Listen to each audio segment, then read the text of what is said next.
Hey guys, before we start the show, I want to talk directly to all the youth sports leaders out there. Have you ever had to get creative with how you handle replacing a lost jersey or help that new kid get a uniform well past the ordering window? Are you tired of handing out gear, managing orders, and stashing boxes in the basement? Hey, Squadlocker's here to change the game for you. Through our custom online store, you can offer a mix of custom sublimated, printed, and embroidered uniforms, plus team gear and spirit wear, all in one spot. Your always open store can serve coaches, players, parents, and fans directly and on demand, allowing for a seamless process from preseason to your championship run. Check out squadlocker.com/suitup. That's squadlocker.com/suitup to learn more. And now, on with the show.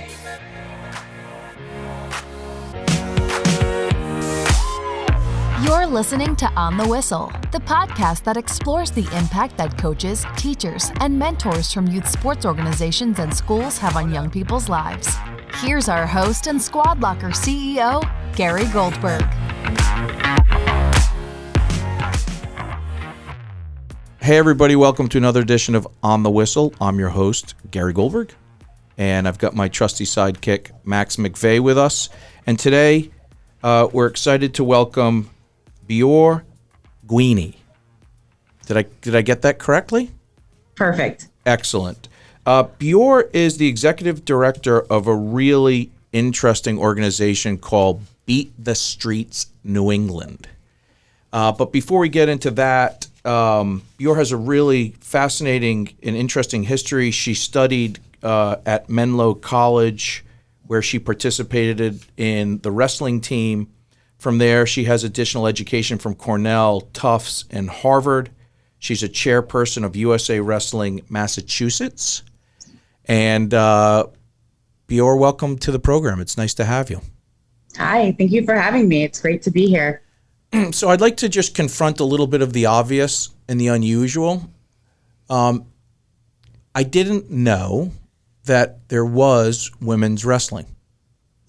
Yeah, that is something that we come across quite often. It is actually the fastest growing sport for high school and collegiate age girls in the nation. And so when I was wrestling in high school, I had to wrestle on a boys team because there was no offerings for females at that time. And this is back in 2000, like early 2000s.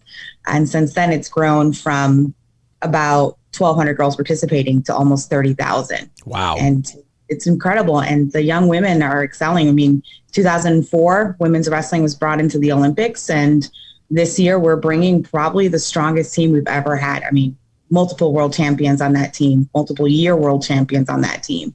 And so it's really exciting to see what this year is going to bring for women's wrestling.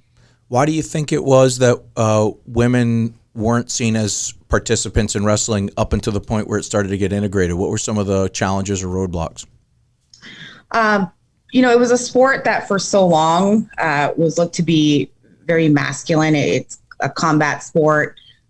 It's one of the oldest sports, of all time, one of the original Olympic sports. And so I think it just wasn't thought upon as like something women would want to participate in or something that they can see women doing. But it's such a technical sport and there's so much finesse and agility and flexibility that goes into it. But it's just very natural. I mean, we're all born wrestlers. Every body type can do it. And and I feel like all these coaches just ended up having daughters, so it almost forced the movement. As all good things happen. God has a funny way of doing things. I know. We're like, thank you. And that's really, I think, what the driving force was. One, there was a lot of male allies because why not have those same opportunities for your daughters as you would your sons? And just seeing that the girls were so dedicated and willing and, showing up every day. And that the sport in itself has this built-in, I don't even know how to describe it. It's just like this honor and integrity and respect that comes with like just showing up because it's so hard to wrestle. It is so hard. And so whether you've done it for years or for a week, it resonates with you and you take it with you forever. And I think they started, everyone started realizing like, if these girls keep showing up, we better continue to offer opportunities for them to wrestle, not just here, but beyond. for our listeners, many think of wrestling as an entertainment sport because it's not easy to find wrestling content. It's not like you turn on Sunday at 1 p.m. in the winter and there's a great wrestling match on NBC. Collegiate wrestling is often found on like ESPNU, not the straight ESPN. There's not a lot of top 10 highlights on ESPN for collegiate wrestling or high school wrestling. So explain to our audience the difference, or you use the term, it's a finesse sport.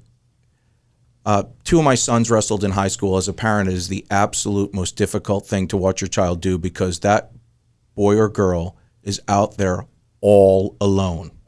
And the entire group of audience members is watching them either getting, effectively pinned, losing, or struggling to win. It's not easy as a parent to watch that sport.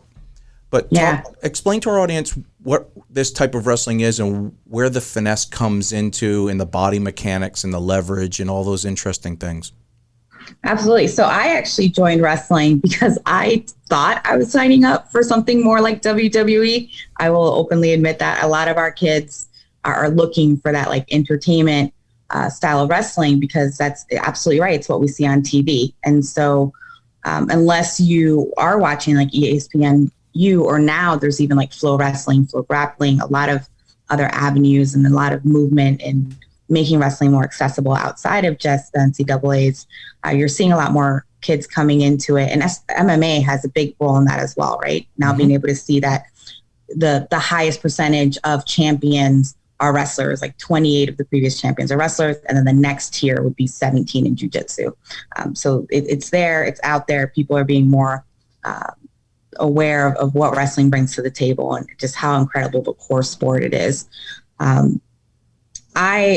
I got into it, again, thinking that I was signing up for WWE. It was very different. It was, like I said, something that was very technical, very difficult, but it teaches you so many lessons in such a short period of time because you are out there by yourself, but you are responsible for a team as well. And it doesn't just matter what you're doing in that practice room. You have to live that lifestyle off the mat as well. So making sure that you're taking good care of your body, that you're taking good care of your mindset, that you're coming into it knowing that there's a 50-50 chance that you're going to lose, but there's also a 50-50 chance that you're going to win. And so coming into it with that mindset of whatever happens today, I'm going to learn and I'm going to take that with me to the next match, because you could be wrestling 15 minutes later. And so recovery time and reassessing and moving forward is really important. What I really appreciated is it's one of the oldest sports out there and it's continuing to evolve. And there's no way that you're going to learn every single thing that wrestling has to teach you. It's constantly growing and people are getting really excited about, moving your hand like half an inch this way or taking a step this way. And so it's ever evolving and there's 3 styles. So the original was Greco, right? That's what you're going to see with the Greeks and Romans. And that's what's been happening for the longest period of time. Freestyle being the second version of that and probably the most popular in the world. And then in the US, we have our own style because we love to do that, right? There's rugby for the world and soccer for the world. There's football for us. There's freestyle and Greco for the world. And we're going to go ahead and do folk style. And folk style is incredible. There's a lot of like scrambles and movements and just a lot of situations that you see the kids getting into that really showcases their agility and ability and talent. And so all 3 styles, when you are competent in all 3, it just makes you an incredible asset and an athlete. You mentioned flow wrestling. One of the investors in Squadlocker, our sponsor and a company that I help run, Causeway Media Partners, also is an investor in flow sports. Just interesting to know that. Talk a little bit about what flow wrestling is and what is that content like, and if our audience members want to check it out, like how do they do it? What should they do? Where do I go watch some of the things that you're interested in?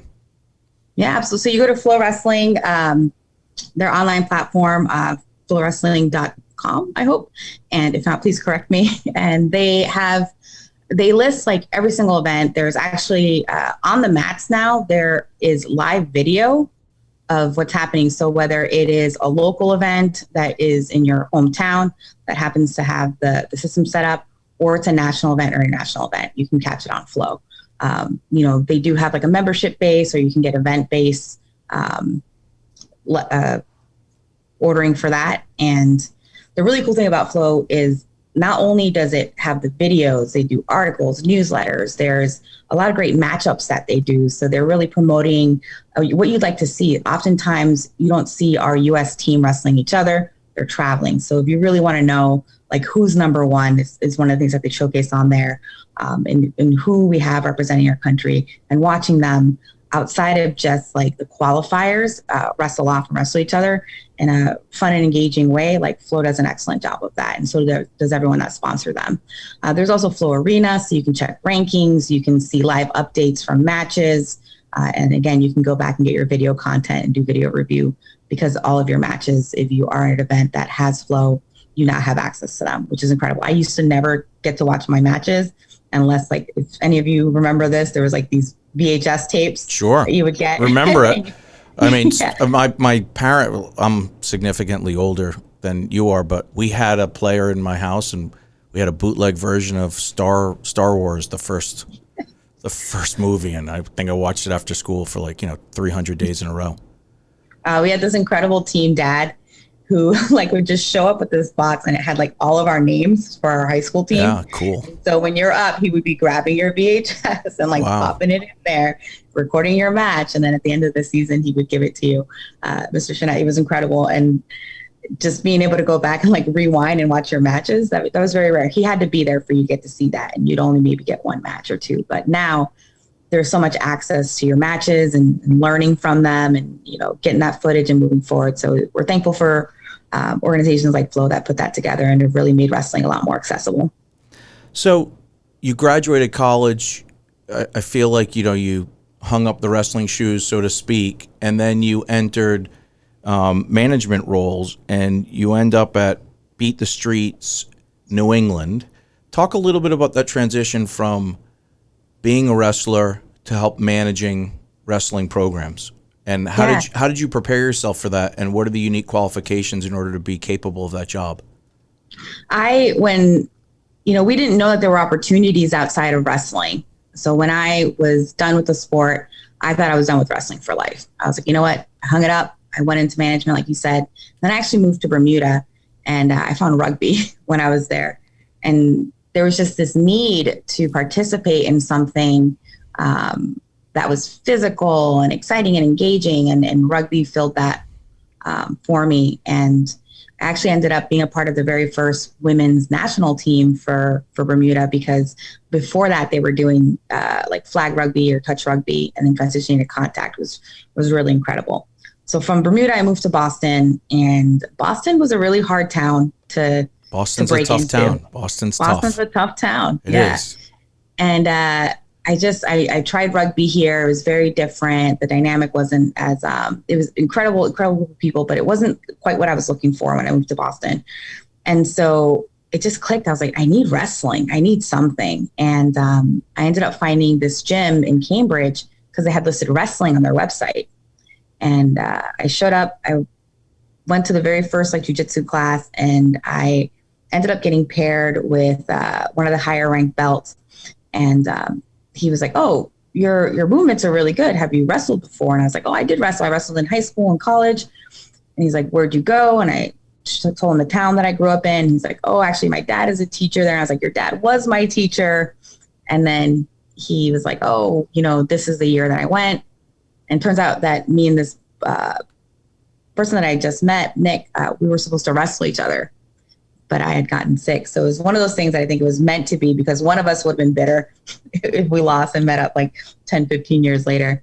And he was like, well, we're running a youth tournament. We need some people to help. You willing to help? And I said, absolutely. So I showed up, and it was the very first time that I had re-engaged with wrestling in over 10 years. And just seeing the kids again and seeing the look on their faces and the excitement at the youth level, I was hooked. I was back. And so I started volunteering. From there, I became the first women's coach for Boston Youth Wrestling, then a part-time employee, then that led to a full-time opportunity. So I completely transitioned careers from the management that I was doing to managing this nonprofit.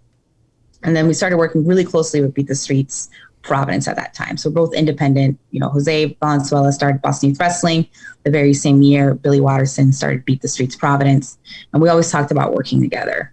And 7 years later, we're making it happen. We're like, you know what? It's time. COVID was a big motivator for that. Both organizations, the kids needed us, and they needed us to be there for them and expand their network during this time, because now that you go virtual, it actually made things a lot more accessible. So it was a great time to bring all of our kids together, bring all our coaches together, bring our organization together, and build out this first regional model where we are taking away from our leaders the things that take time off the mat for them, right? So you're talking about HR management, financial management, building out campaigns, and just essentially all of the what I call back of the house operating systems. We centralized that into one organization, and then empowered each city, so Boston and Providence, and coming into this year, Hartford, to focus on the kids and focus on building up those community relations and just take their time doing that. Because as an executive working for Boston, it takes up a lot of time. You're expected to be doing administrative work. You're doing a ton of fundraising because it's a zero cost program to our kids and families. And so you want to make sure it stays that way. And so you're always trying to find people who are passionate about youth development, people who are passionate about wrestling and are willing to give, and then build out those relationships with your community so that wherever our kids go, that they are met with the same warmth and values that we have in our organization.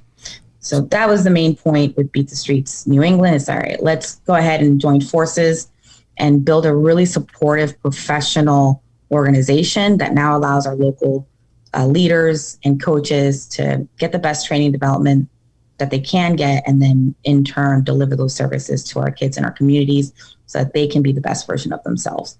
So if you want to learn more about Beat the Streets New England, you can go to btsne.org. And there's all sorts of really rich content there about core values and impact in the communities, and different presentations and letters and things to read. I encourage everybody to check that out, btsne.org. Just reading the core value statements: engage, enrich, evolve, educate, and empower. It's kind of pretty highbrow words there. How are you doing on your mission? We're doing, I don't want to say surprisingly, but we're doing better than ever, because when we brought both the teams together, we were able to really bring out the best in both cities and create our centralized programming based on that. Like, what were we doing really well and how we can continue to do this moving forward. And so when we talked about our core values, it's actually the journey that our kids take, right? So first we engage them through wrestling, then we provide enrichment. So this is like social emotional learning. We're talking about the physical fitness part of it. Then from there, we're going into education. So we dive into, how to have healthy habits, how to utilize those healthy habits. And there's mentoring and tutoring that goes into that time. So then from educate, we then go into empower. And that's when we start with our coaches and training program, where we're actually hiring our young people to get the same training and development as our coaches do. So they're all USA Wrestling certified coaches. You're talking, copper and bronze. They're just as certified as any other coach that you're seeing kind of traveling nationwide. And then they're also developing a lot of great skills. They started their own business called The Hungry Wrestler. So that actually involved them growing food and building sustainable food options in their neighborhoods, and then actually providing those fresh fruits and vegetables for free in their communities. And so that was something they felt really passionate about, is wrestling and having a really healthy relationship with food and understanding that more is actually better than less. And then the last part of that is empower. And so, or evolve, sorry. And that means going to the next phase of your life. And for too long, we just talked about collegiate opportunities, but there are more opportunities than that. So collegiate, career, trade, and then also service. And that's the journey of our kids through our program. Yeah, it's a beautiful journey. Some of the stats that I saw on your website, btsne.org, 500,000 points of engagement, 25,000 meals served. I think, something like 120,000 hours of mentoring. And so, On the Whistle is a show about giving voice to mentors and helping young people find their journey through life and reaching their full potential. And that's really what we'd like to focus on. And I know you guys have made a big investment in coaching training. Something like, I think it takes 150 hours to get certified as a coach. You're also partnering with the Up to Us coaching and mentoring program, and we had them on this show as well. It's a really, really interesting program, and it deserves tremendous recognition.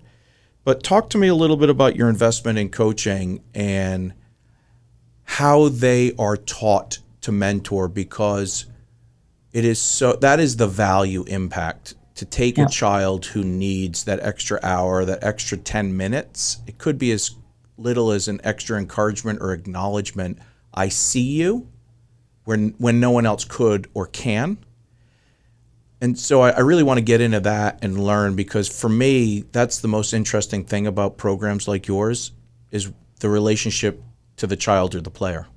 Yeah, no, it's been such an incredible journey. And the number one thing that we had to learn is that our coaches are our mentors, and it's not a separate thing, right? So they're really mentor coaches, and that carries into pre-practice, during practice, post-practice, travel. Every point of contact that they have with our kids is a mentoring moment.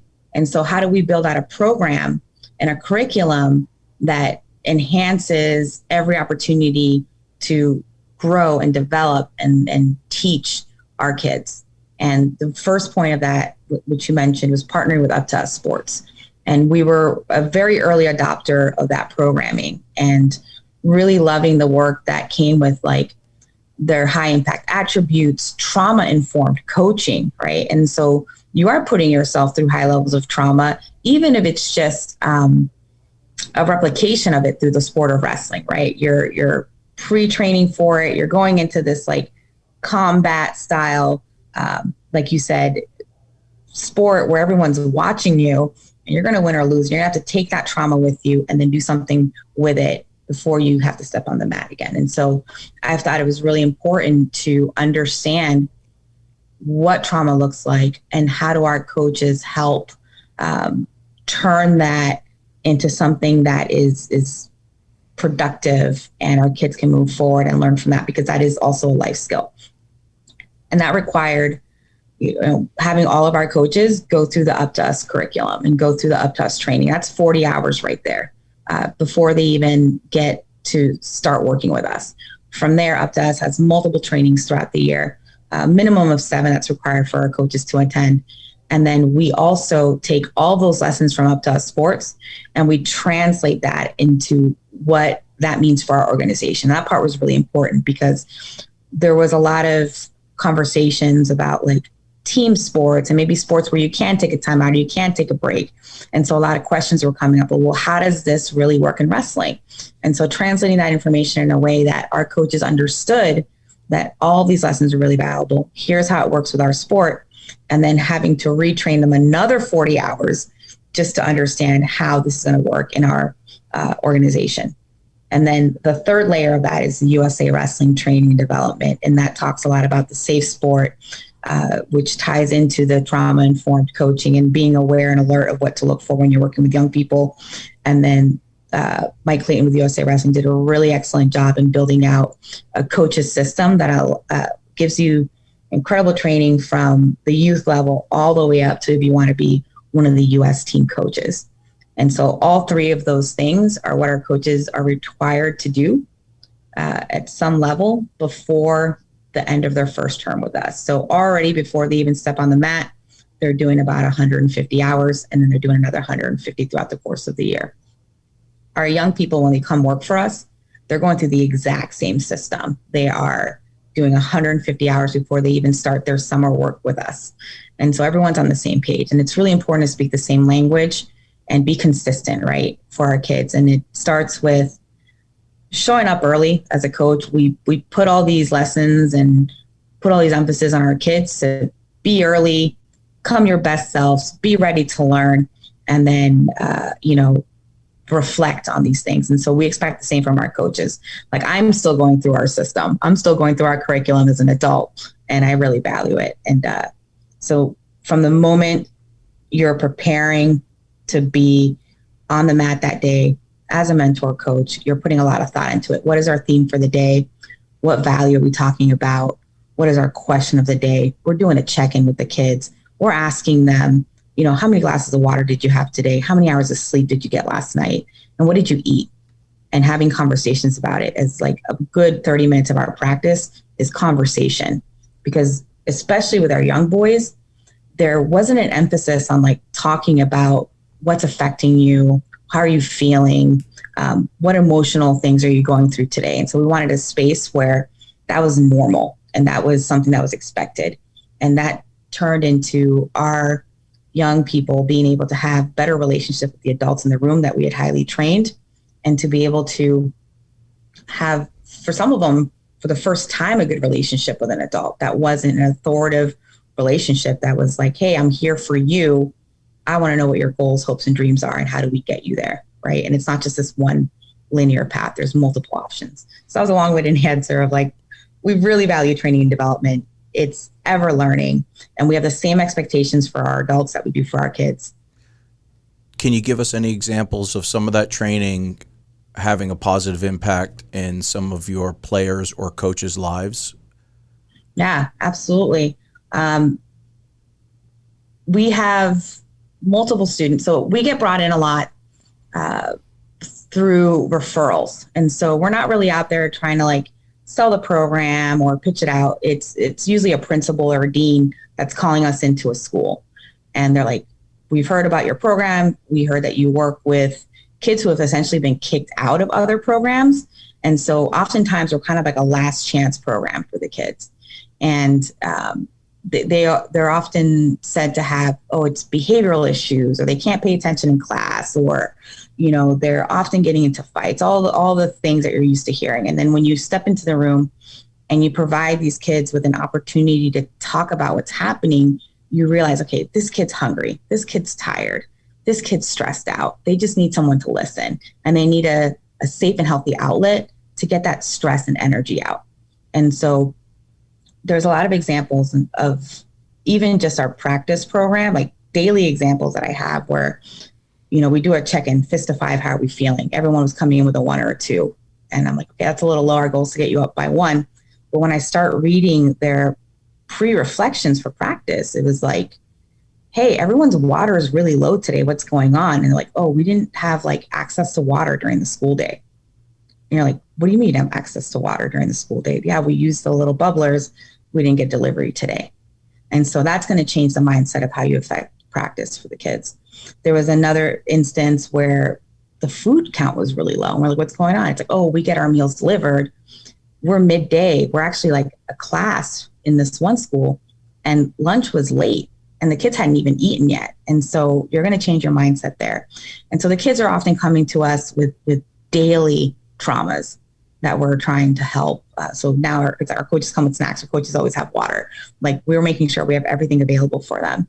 And that becomes something that our kids start realizing that it's also their responsibility to take care of each other and to take care of their community and to take care of anyone around them. And so you see them start being leaders in their classroom. Like, even during COVID, we'd have kids coming in to have access to the internet, and we can hear just that change in them and them stepping up and talking to give other people a voice, or to make sure someone's heard, or to make sure that everyone had an opportunity to give their opinion in class. And that was really powerful. And then we've had kids who were, there was a high percentage of kids dropping out between 8th and 9th grade.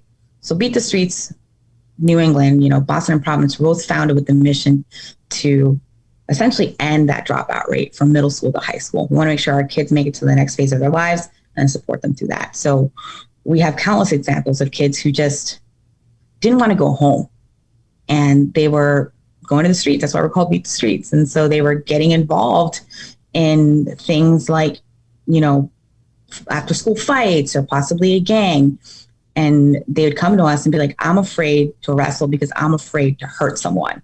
And we're like, we're going to teach you the importance of understanding your power and how to utilize that in a positive way. And where do you think that's coming from? I'm afraid to hurt somebody because what they learned on the street was more intentional violence to injure? Yeah, intentional violence. I mean, and it did the same for me. Like I'm from a country where, physical, you reprimand your kids physically. And so as one of the oldest siblings, I was in charge of raising my brothers and sisters. And so I was actually repeating that cycle.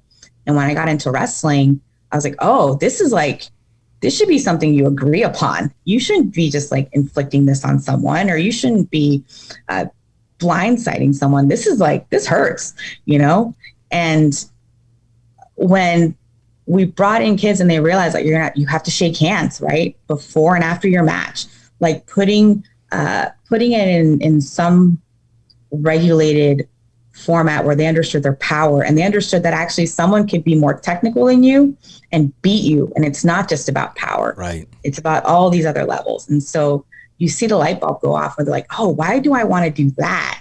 Or like, there's no honor in it when I can come here and essentially get that adrenaline, get that energy out, and actually feel good about myself afterwards. It's interesting. Shake hands with that person. Yeah. It's interesting you use the word honor, because there is like a warrior honor in most athletics, and it's abiding by the rules and respecting your opponent and respecting yourself.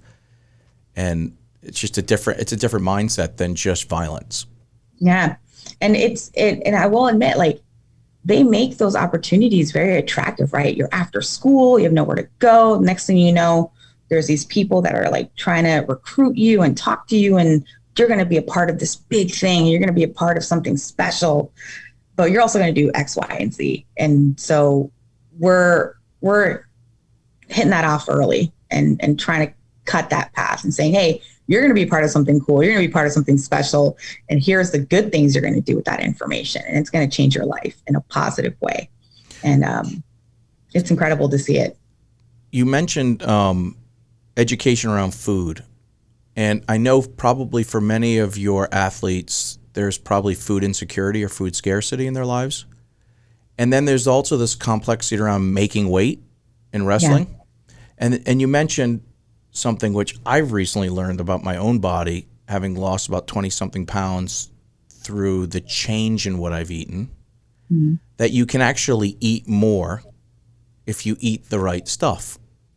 So you can have an unlimited amount of apples and broccoli and actually lose weight versus having just a little of something that has high sugar content, for me anyway. Yeah. No, absolutely. So talk a little bit about that and the conflict around making weight or staying in a weight class, and how do you manage that? For so long, you said, I'm going to lose weight and I'm going to cut all these things out to do that, right? So you're really just losing body weight. You're not water weight. You're not necessarily like burning fat, or, you're doing these systems in the past. And this is like across multiple sports that had to make a certain weight class. It wasn't just wrestling. So this is just us learning as athletes and as organizations to really prioritize putting the right foods in your body. And so when you're not doing it that way and you're kind of taking these really extreme measures, it becomes harder and harder to maintain a weight class, because the bounce back is tough. And your body is really intelligent. We have to give it credit. Like it's gotten us through a lot. It's and remarkable. So your body starts understanding, like, wait a second, this is not going to end well. I'm going to start getting some reserves in here, and I'm going to hold on to what I need to survive. And so that practice was something that we have done for a really long time. And there's been the science to support that for many years. Everything's really simple. Everything's already been done. It's just taking it, bringing it into the sport, acknowledging the importance of it, and then sharing with everyone and changing a mindset of an entire sport to do that. And you're right. It's fresh foods. It's having access to fresh foods, right? And then on top of that, it's understanding if you don't have access to the foods that you need, what modifications can you make to the food that you do have access to start building those healthy habits? And that's how we started, because I knew that I could go to some kids and be like, well, go to the store and pick this up. But not every kid had that chance. So I started asking, what do you have at home? What are you making for dinner tonight? Or what's being given to you tonight? Can you ask them not to put salt in that? Can you ask them to kind of modify this and this? And it started with little modifications. Once they got comfortable with modifications, it started with providing access to fresh food. So we're a no miss meal program. We make sure that we always have healthy snacks available, that we're partnering with organizations that bring healthy snacks to schools. So you're talking like apples, carrots, all these great energy providers, and making sure that's available to our kids between class and practice, and then at any event that we go to. So we're not just buying pizzas, we're actually bringing smart food to fuel their bodies. And so we did a study and we said, all right, this year we're going to make sure that every single practice and every single event has these foods available to them. And then we tracked our kids' weights. And every kid either maintained weight or naturally lost weight without having to cut, because we purposely did not put anyone in a weight class where they'd have to cut weight. But we knew that based on their body fat, if they naturally lost weight, that they'd be able to continue to wrestle in the lower weight class. And the results were there. The kids ate, they ate healthy, they ate regularly, they knew what we were bringing every time. It was the same foods. They were excited for it because they were eating, and it was a change habit. And then at the end of the year, we saw that they were excelling in their, in the sport because they had energy and that they had maintained or lost weight. And that was really important. So 1, providing food. 2, education around food. So in the summer, our CITs, our coaches in training, they actually manage 2 community gardens, and they grow their own food. And that's part of their business, The Hungry Wrestler. And then they make sure that food is free and accessible to anyone who needs it. So people can come to our office. We also are a meal site all through COVID. We've actually done 30,000 meals at this point that have been given out to any kid in need. They can just come to our office and get the food. And then on top of the 30,000 meals, we've had like a pantry for anything additional that they might need, and then access to fresh fruits and vegetables that we've grown all summer to give back to the community. And our kids are the ones that they're creating a cookbook around it. They are writing a garden blog and log, and getting really excited about the vegetables and what the benefits are, and learning. And just like they started seedlings 3 weeks ago, and to see how quickly they're growing, like having them name their seedlings and get really excited about seeing like, I don't know, what was the fastest one to grow? Like a beet is coming in, and they're all excited that the beets are starting to grow. And you're seeing these teenagers that you would be like, why would we do that? That's like ridiculous. Why would you waste time with that? You're seeing them get excited about something and get invested in something and watch something grow. As simple as like taking 9 weeks during the summer to just watch something grow and become really attached to that process. They take that with them. They see fresh foods now, and they're like, I grew that. I know that this has this and this and this in it. This is why it's beneficial, and this is how it tastes. And I'm more likely to grab that versus something unhealthy for me. Any program that gets children involved in a physical activity and excited about vegetables is remarkable content. We like to wrap up the show with a question we ask all our guests. You've obviously competed in a lot of different events, and you've done some coaching, and obviously, tournaments and things like that. What have you gained more from, the wins or the losses? The losses, 100%. My very first lesson in wrestling has stuck with me for life. And that was, I thought I was ready. You come in, you're like, yeah, I've been working hard. I've been taking people down in practice. It was a home match. It was my only match that my mom went to. I got pinned in less than 30 seconds. And I just heard my mom screaming, oh my God, you're killing her, in the background. So embarrassing. And I just remember getting up. And at that point, you make a choice, right? You're like, okay, I'm going to do this again or I'm out. And I walked off the mat, and the very first thing someone said to me was, this is why girls shouldn't wrestle. And I was like, not only am I going to prove you wrong, like I'm going to do something big with this. And so that carried with me for life. Even when I left wrestling for a while, I always knew that I'd be back, because wrestling never leaves you. And so the losses are where you learn the most. We have this one program called Wrestleback. And Wrestleback is we work with restorative justice practices, the juvenile system, and long-term foster care for kids who are experiencing high level of trauma. And for those of you who don't know what like a Wrestleback bracket is when you face a loss at a wrestling tournament, you get put into this constellation bracket or this Wrestleback bracket. And it's very easy to just lose your next match and be out, go get a slice of pizza or something. But the kid who wrestles their way back, all the way back to get third, is always, for me, the toughest kid in that tournament. You can ask any coach and be like, that kid who wrestled back for third is incredible. And that's the kid that I want on my team. And so we take that concept into life as well. And knowing that these kids who have experienced a significant loss or an obstacle, that those are going to be the strongest kids, and you can build them up. You give them the opportunity to just get on the podium, and they'll continue to move up in life. So those losses mean so much, and you learn so much from them. I love it. Wrestle back. If people want to participate and reach out to you and help Beat the Streets New England, btsne.org, how should they contact you? And how can they help donate? Absolutely. Yeah. So you can go on our website, sign up for our newsletter. We put out a lot of incredible content. You always know what's going on. We spotlight both Boston and Providence and new things that we're doing. On our website, you can always donate. This is a zero-cost program to kids and families, which means we are raising every dollar for a pair of shoes, for mouth guards, for singlets, for travel opportunities, for vegetables, for all these great things that keep us running. We need your love and support. And then on top of that, you can follow us on social media. We are on Twitter, on Instagram, Facebook, you name it, we're on it. Hopefully TikTok soon. And you can follow Beat the Streets New England, but also you can still check out Boston Youth Wrestling and Beat the Streets Providence if you want city-specific content as well. Awesome. Thanks so much for joining us today. Really a pleasure. btsne.org. Looking forward to staying in touch with you. Yeah, thanks for having me. This is really great. On the Whistle is powered by Squadlocker. Squadlocker is your one-stop shop for customized team apparel, delivered right to your front door. To learn more, visit squadlocker.com.